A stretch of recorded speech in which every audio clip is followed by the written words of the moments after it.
বাংলাদেশের এই অন্তর্বর্তী সময়ে চীনের আধুনিকায়ন অবদান রাখতে পারে বলে মন্তব্য করেছেন দেশটির রাষ্ট্রদূত ইয়াও ওয়েন। উজ্জ্বল ভবিষ্যৎ গঠনে বাংলাদেশের সাথে চীন কাজ করতে চায় বলেও জানান তিনি।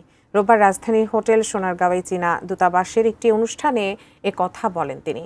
রাষ্ট্রদূত বলেন, চীনের কূটনীতি প্রতিবেশীর প্রতি সৌহার্দ্য, আন্তরিকতা, পারস্পরিক সুবিধা এবং অন্তর্ভুক্তি নীতির উপর প্রতিষ্ঠিত। গত মার্চে চীন সফরের সময় প্রধান উপদেষ্টা অধ্যাপক ইউনূস দেশটির প্রেসিডেন্ট শি জিনপিংয়ের সাথে অনেক বিষয়ে একমত হন। দুপক্ষই রাজনৈতিক আস্থা আরও গভীর করার এবং রাষ্ট্রীয় শাসন ব্যবস্থা সম্পর্কে অভিজ্ঞতা বিনিময়ের বিষয়টি পুনর্ব্যক্ত করেন। এক্ষেত্রে শি জিনপিং দেশ প্রশাসন বইটি ভূমিকা রাখবে বলে আশা করেন তিনি। I hope our Bangladesh friends will gain deeper insight into China's development path, governance philosophy, and guiding principles. This work provides useful reference for Bangladesh on its way to modernization.